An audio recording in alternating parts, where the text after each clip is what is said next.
नवरात्रि के 9 दिनों में भूल कर भी ना करें। ये 10 काम माँ दुर्गा होती है, क्रोधित घर में आती है दरिद्रता एवं गरीबी। तो आइए दोस्तों जानते हैं कि नवरात्रि के दौरान आपको कौन से 10 काम भूल कर भी नहीं करना चाहिए। दोस्तों, माँ दुर्गा के 9 रूपों की आराधना का पर्व अर्थात नवरात्रि 15 अक्टूबर दिन रविवार को शुरू होने जा रहा है तथा नवरात्रि का समापन 23 अक्टूबर दिन सोमवार को होगा। दोस्तों, नवरात्रि के दौरान माता रानी को प्रसन्न करने के लिए भक्तजन तरह तरह के उपाय करते हैं। कुछ लोग माता रानी के लिए व्रत एवं उपवास रखते हैं, दान धर्म करते हैं, तो वहीं कुछ लोग माता रानी के लिए यज्ञ तथा हवन करते हैं तथा कुछ लोग नंगे पांव अर्थात अपनी मनोकामना की पूर्ति के लिए जूते चप्पल आदि का 9 दिनों तक त्याग करते हैं, जिन्हें करके हम माता रानी के प्रति अपनी श्रद्धा प्रकट करते हैं। परंतु अगर आप इन सब के अलावा ये 10 काम करते हैं तो माता रानी आपसे कभी भी नहीं होगी प्रसन्न और जीवन में आती हैं दुर्भाग्य एवं गरीबी तथा माता लक्ष्मी भी ऐसे व्यक्ति से हो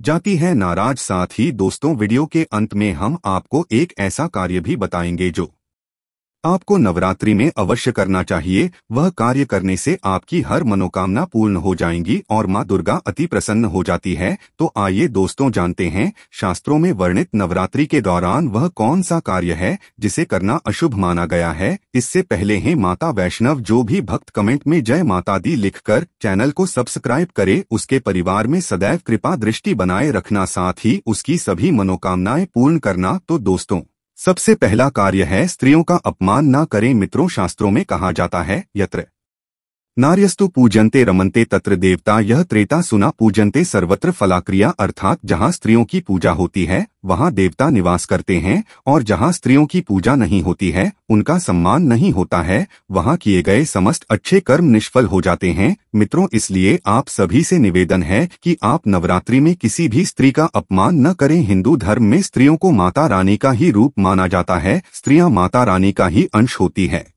माता रानी स्त्रियों का सम्मान करने वाले मनुष्य पर सदैव ही अपनी कृपा बरसाती हैं। साथ ही माता लक्ष्मी जी भी ऐसे मनुष्य पर सदैव प्रसन्न रहती है। दोस्तों, स्त्रियां स्वयं की खुशियों का त्याग करके आपके घर को स्वर्ग बनाती है। स्त्री स्वयं उपवास करके अपने पति की लंबी आयु की कामना करती हैं, जीवन भर अपने परिवार के लिए बिना थके कार्य करती है। ऐसी पतिव्रत स्त्री का अपमान करना महापाप होता है। जो मनुष्य नवरात्रि में किसी भी स्त्री का अपमान करता है, स्त्रियों की तरफ गलत भावना से देखता है, उसे माँ दुर्गा अवश्य ही दंड देती है और ऐसे व्यक्ति से माता रानी सदैव नाराज रहती है। दोस्त तो दूसरा है घर में कलह का माहौल न मचाएं। रामचरितमानस में वर्णित है कि जहाँ सुमति तहाँ संपत्ति नाना, जहाँ कुमति वहाँ विपत्ति निधाना अर्थात जहाँ क्लेश का माहौल बनता है, जिस घर में लड़ाई झगड़े होते हैं वहाँ पर माँ लक्ष्मी कभी भी नहीं ठहरती। इसके साथ ही ऐसे करने वाले व्यक्ति से माता रानी भी रहती है सदैव नाराज एवं क्रोधित। इसलिए नवरात्रि के समय में अपने घर में क्लेश का माहौल न बनाए, माता रानी का मन में चिंतन करते हुए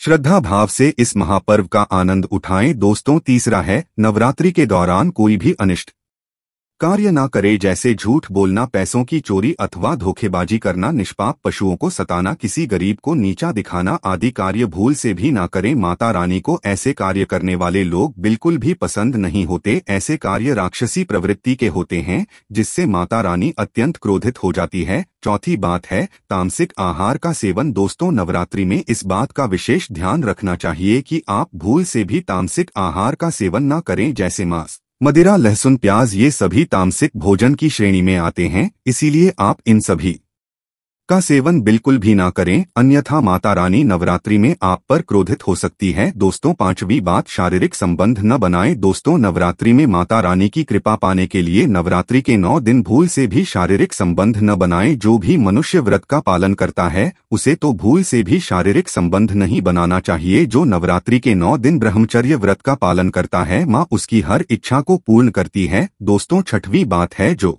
लोग नवरात्रि का व्रत करते हैं उन्हें चमड़े से बनी वस्तु को धारण नहीं करना चाहिए, जैसे पर्स, बेल्ट, बैग इत्यादि, क्योंकि इनमें चमड़े की कुछ मात्रा मौजूद होते हैं और चमड़ा पशुओं को मारकर बनाया जाता है। ऐसे में माता रानी को यह सब बिल्कुल भी पसंद नहीं होते तथा इन्हें धारण करने से कर्म पूर्ण फल प्राप्त नहीं होता। दोस्तों, आठवां है यदि अगर आप घर के मंदिर में कलश स्थापना किए हैं तो घर को कभी भी अकेला न छोड़े, घर में किसी एक सदस्य को अवश्य ही रुकना चाहिए, क्योंकि नवरात्रि में माँ अपने भक्तों के घर में मौजूद होती है और शास्त्रों में ऐसा विधान है कि नवरात्रि में घर पर कलश स्थापना के बाद माता रानी को अकेला नहीं छोड़ना चाहिए। साथ ही अगर घर में कोई ना हो तो बिल्ली इत्यादि कलश को गिरा सकते हैं, जिसे बहुत ही बड़ा अपशगुन माना जाता है। इसलिए नवरात्रि में घर को कभी अकेला नहीं छोड़ना चाहिए। साथ ही विष्णु पुराण में नवरात्रि में दिन में सोना वर्जित माना गया है। दोस्तों, नवीं बात, नवरात्रि में जो व्रत करते हैं उसे भी एवं जो व्रत नहीं करते उन्हें भी नवरात्रि में भूल से भी बाल नहीं कटवाना चाहिए, दाढ़ी नहीं बनवाना चाहिए, नाखून भी नहीं काटना चाहिए। साथ ही व्रत करने वाले को तंबाकू, गुटखा, सिगरेट इत्यादि का सेवन भी नहीं करना चाहिए। परंतु आपको बता दें कि शास्त्रों में इन चीजों की भी मनाही है। गुटखा, तंबाकू खाने से व्रत का पूर्ण फल प्राप्त नहीं होता। दोस्तों, 10वां है, घर के द्वारा आई हुई किसी भी स्त्री या कोई भी अतिथि का अपमान न करें। दोस्तों, यदि नवरात्रि में आपके द्वार पर कोई कन्या, वृद्ध स्त्री अथवा कोई दुखी मन भोजन की इच्छा से भिक्षा के लिए आए हो तो उसका भूल से भी अपमान न करे अथवा उन्हें खाली हाथ घर से जाने भी ना दें। यदि आपके घर में कोई सर्वेंट या नौकर है तो उसका भी अपमान ना करें। नवरात्रि में उन्हें भी कुछ न कुछ भेंट अवश्य दें। इससे मां दुर्गा अत्यंत प्रसन्न होती है और आपकी हर मनोकामना को पूर्ण करती है। दोस्तों, इसके साथ ही अगर आप व्रतधारी हैं, व्रत रखते हैं तो कलश स्थापित करते तो पानी वाला नारियल का ही प्रयोग करें। साथ ही यह भी ध्यान रखें कि नारियल को कलश के ऊपर लेटाकर रखना चाहिए। कलश स्थापना करते समय कभी भी नारियल को खड़ा करके नहीं रखा जाता, नारियल को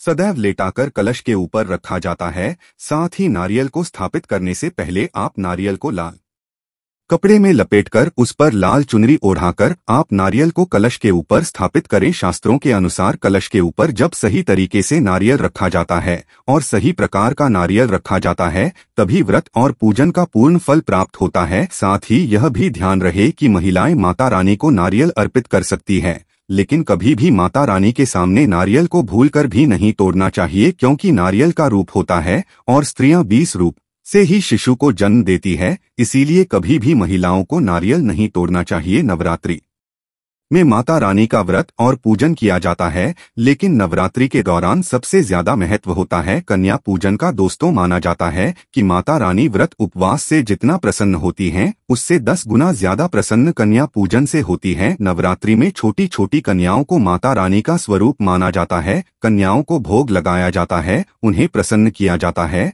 और बदले में आशीर्वाद मांगा जाता है। कन्याओं को प्रसन्न करने के लिए गिफ्ट वगैरह आदि उपहार दिए जाते हैं। माना जाता है अगर कन्याओं को कोई भेंट दी जाए और उसे खुशी खुशी स्वीकार कर ली तो इसका मतलब है माता रानी अर्थात माता वैष्णो ने भेंट स्वीकार कर ली। जिन पर वो कन्याएं प्रसन्न हो गई तो समझो उन्हें माता रानी का आशीर्वाद मिल गया और माता रानी की कृपा से उन्हें मुंह मांगा वरदान प्राप्त होता है। शास्त्रों में बताया गया है कि नवरात्रि में 3 साल तक कन्या का पूजन होना चाहिए। अष्टमी अथवा नवमी को कन्याओं के पैर धोकर भोजन करना, उन्हें उपहार आदि देना श्रेष्ठ माना जाता है। इससे आपके घर में संपन्नता बनी रहती है। कथा, जीवन में धन धान्य की कभी भी कमी नहीं होती। शास्त्रों में वर्णित है कि कन्याएं जितना अधिक खुश होती है माता रानी उतना ही जल्द फल प्रदान करती है। ऐसे में आप कन्याओं को चॉकलेट बॉक्स दे सकते हैं तथा खूबसूरत कपड़े दे सकते हैं। याद रहे काले कपड़े ना दे और स्टील के बर्तन भी गिफ्ट के तौर पर दे सकते हैं।